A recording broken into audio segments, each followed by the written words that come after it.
Salut à tous, on se retrouve pour une nouvelle vidéo cette fois-ci sur Diablo 3, donc pour vous présenter un petit peu les nouveautés de la saison. Donc là en l'occurrence ça va être le nouveau set de l'invocateur pour le croisé, qui vous permet de faire pas mal de dégâts d'épines et de jouer tank tout en faisant des dégâts. Alors, la nouveauté du set, donc comme pas mal de sets qui ont été changés de A à Z, celui-ci vous permet de faire des dégâts d'épines dans un rayon de 15 mètres. Donc tous vos dégâts d'épines font des dégâts de zone maintenant. Ensuite, vous avez une réduction de dégâts après avoir touché un ennemi avec grêle, et ça augmente la vitesse d'attaque de vos auto-attaques, ainsi que les dégâts en fonction d'un pourcentage de vos dégâts d'épines, seulement si vous utilisez correction ou cautère.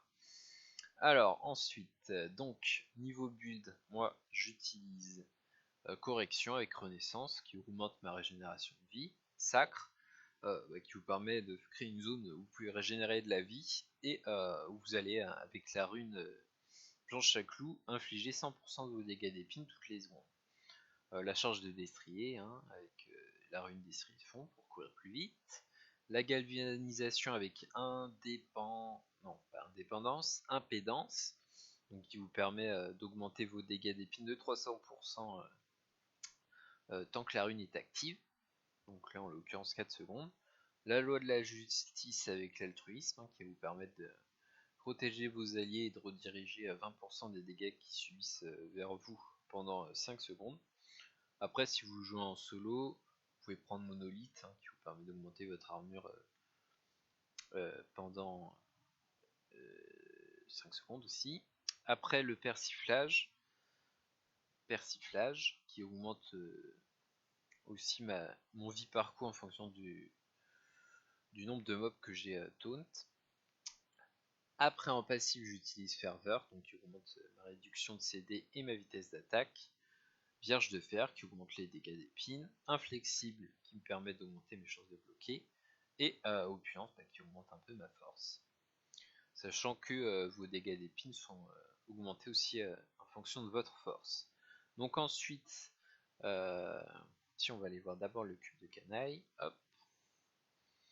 Donc là, la partie la plus longue, c'est l'explication.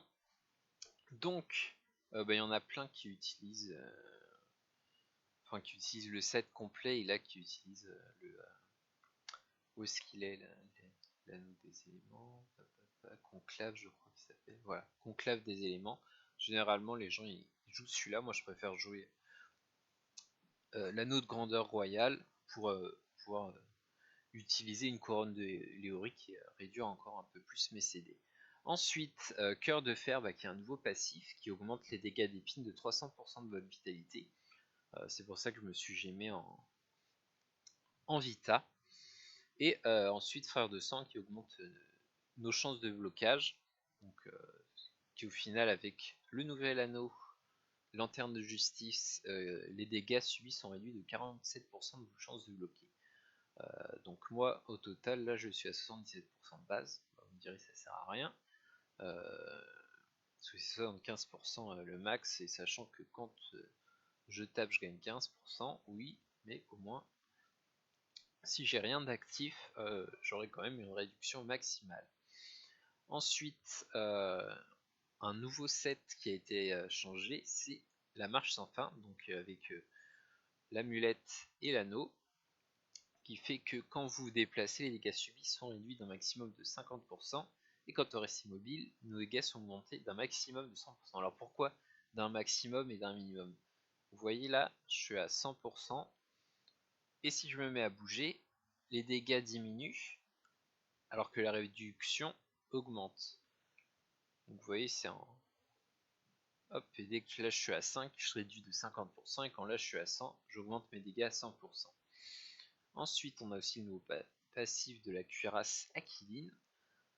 Quand vous avez plus de 90% de votre ressource principale, les dégâts subis sont réduits de 50%. Donc, étant donné qu'avec ce build, on ne consomme pas du tout de colère, eh bien, on a une réduction permanente de 50%. Donc après, moi j'utilise ceinture de la chambre forte, qui me permet toutes les 6 secondes de lancer une grêle. il m'évite de mettre grêle dans mon build. Mais dans certains builds, vous pouvez l'utiliser parce qu'il a une rune qui vous permet de faire des dégâts. Voilà. La grêle envoie des barils de pique dont les dégâts sont augmentés de 200% de vos dégâts d'épine. Donc ça vous permet de faire des dégâts. Hop. Donc moi j'ai des jets vraiment dégueulasses hein, sur mes sets parce que j'ai pas pu. Enfin j'ai vraiment droppé de la merde. Donc sinon en bouclier j'utilise Umbo de Botoyas qui les ennemis affectés par persiflage subissent des dégâts d'épines doublés. Donc du coup ils prennent bien la sauce et donc là c'est vraiment un jet de merde. Déjà j'ai eu du mal à l'avoir et en plus je l'ai droppé sur ma sorcière, hein, logique. Coup de hache, donc qui en plus avec un roll dégueulasse, mais normalement avec un bon roll ça va de 75 à 100% de vos dégâts d'épines qui s'appliquent à toutes vos attaques. Donc elle, on la gemme avec un topaz hein, qui augmente encore nos dégâts d'épines. Donc là au total je crois que je suis à 200, ouais, 218k de dégâts d'épines. Réduction du temps de recharge je suis à 51%. Donc j'ai un peu de vie par coup. Bon, là, je suis à 35k. Ah oui tiens normalement je n'ai pas cette potion là.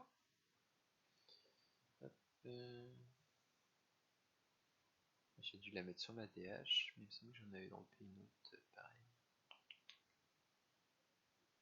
Voilà, hop.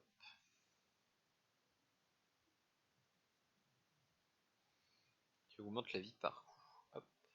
Ah oui, et maintenant, nouveauté de saison, on a un nouveau coffre. Et ben, front, on peut acheter qu'un onglet, parce que ça servira à rien de pouvoir en acheter d'autres, forcément. Mais j'espère qu'ils en rajouteront au moins un par saison. Ça serait pas mal. Alors après, bon, j'ai changé un peu l'aspect, parce que c'est vrai que sinon mon personnage ne ressemblerait à rien. Et là, je trouve il a un peu la classe. Pas trop mal. Hein. Donc là, oui, d'ailleurs, c'est la nouvelle capuche du set de l'ombre qui a été changée pour le DH et qui est d'ailleurs un très bon set que j'essaye d'avoir pour le moment, mais je n'arrive pas à avoir tout ce qu'il faut. Donc là, on va aller se faire une petite faille niveau 50, hein, rapidou, ça va être super simple. Bah là, pour le moment, j'ai réussi à faire une faille niveau 60. Je vais passer au-dessus, je pense que je pourrais 61. Oui, donc Simon, niveau gemme, là j'utilise une des nouvelles, Tesson de Boyarski, Boyarski, hein, je sais pas trop comment on dit, qui augmente nos dégâts d'épine et qui nous permet de taunt les ennemis pendant 2 secondes avec nos auto-attaques. Ensuite, j'utilise la perte du piégé, qui augmente nos dégâts sur les ennemis contrôlés, et le fléau des accablés, qui augmente aussi nos dégâts, notamment contre les boss. Hop, voilà.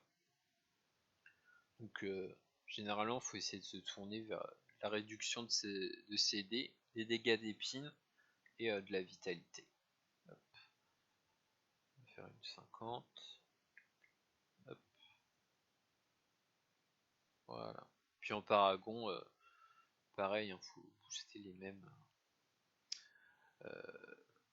mêmes stats qu'on essaie d'augmenter avec le stuff. Hop, un petit élite. Donc là, vous voyez, on les dépop en... Ah, oui, c'est quand on fait le dada, faut pas cliquer sur l'ennemi, sinon on fait le dada pour rien. Tiens, il y a un champion là-bas.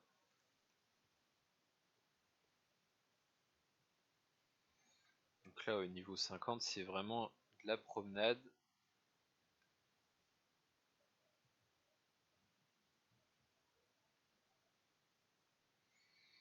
On s'arrête généralement soit sur les élites, soit quand il y a un pack conséquent de mobs.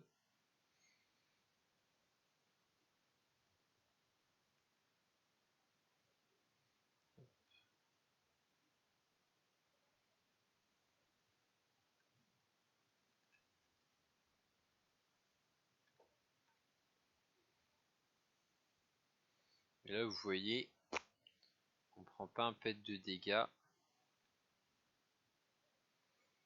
alors que eux prennent quand même assez cher.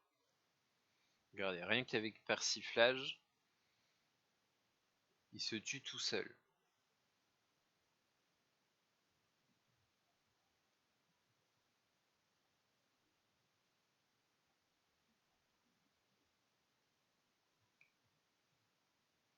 Ah, bon, tant pis.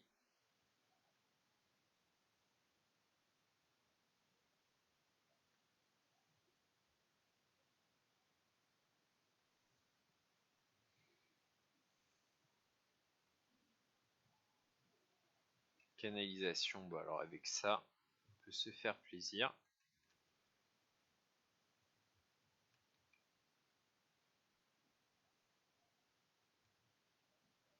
Je suis pas sûr, il me semblait avoir vu un élite en bas, mais mince. Au moins, ce qu'il y a, c'est qu'avec ce sanctuaire, on peut être en permadada.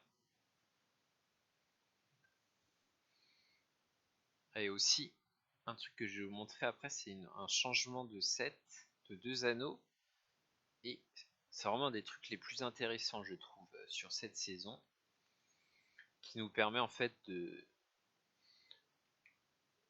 contourner un peu les sets, les seuls sets qui sont viables, on va dire, en Outfile. Ben, on verra ça un peu plus dans les détails après. Mais je trouve que c'est une des meilleures choses qu'ils ont faites de toute la saison.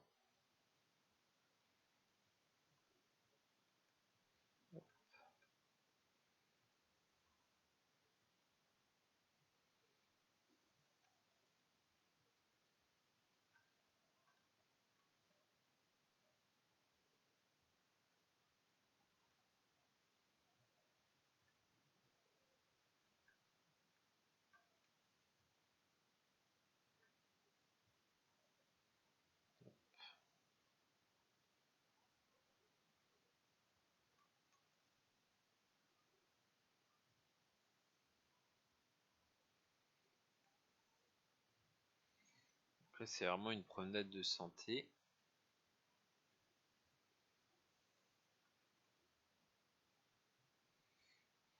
Du coup, on irait vraiment plus vite avec sur les maps où les groupes d'élite sont vraiment paquets.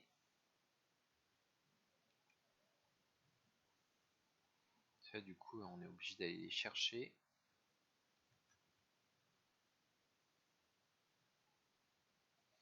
Ah, ça, par contre, c'est quelque chose d'assez chiant. C'est la protection. Pareil pour le gel, hein, parce que vu que là, j'utilise pas champion d'Akarat, le seul truc qui me protège des contrôles, c'est ma galvanisation. Donc, quand elle est en CD, les champions qu'on gèle et tout ça, ça peut être assez chiant.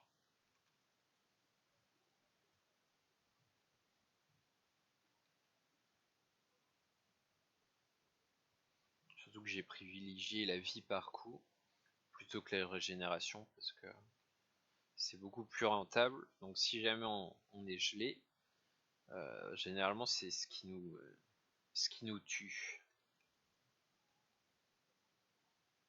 Hop. On les a détruits en quelques instants.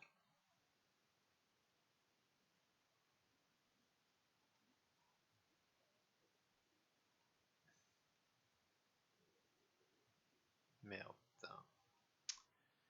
Crap.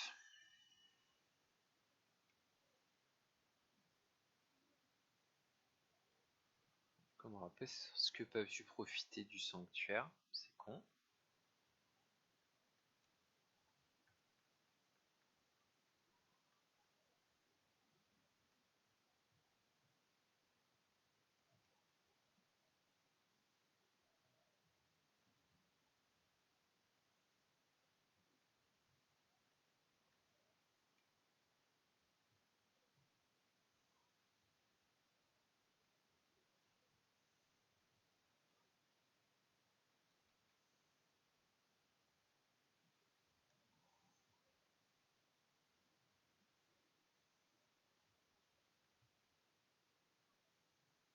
Hop, le boss, qui sait. Bon, ça va. On dira que celui qui est assez chiant, c'est Gnome. Gome. Quand on n'a pas assez de vol de vie, on a un peu de mal à tenir contre lui quand même.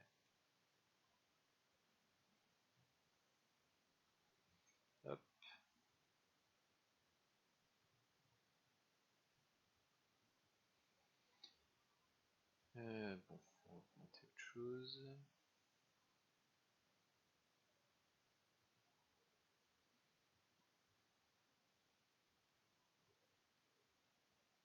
Au début j'ai utilisé cette rune là, mais au final c'est pas rentable. Hop.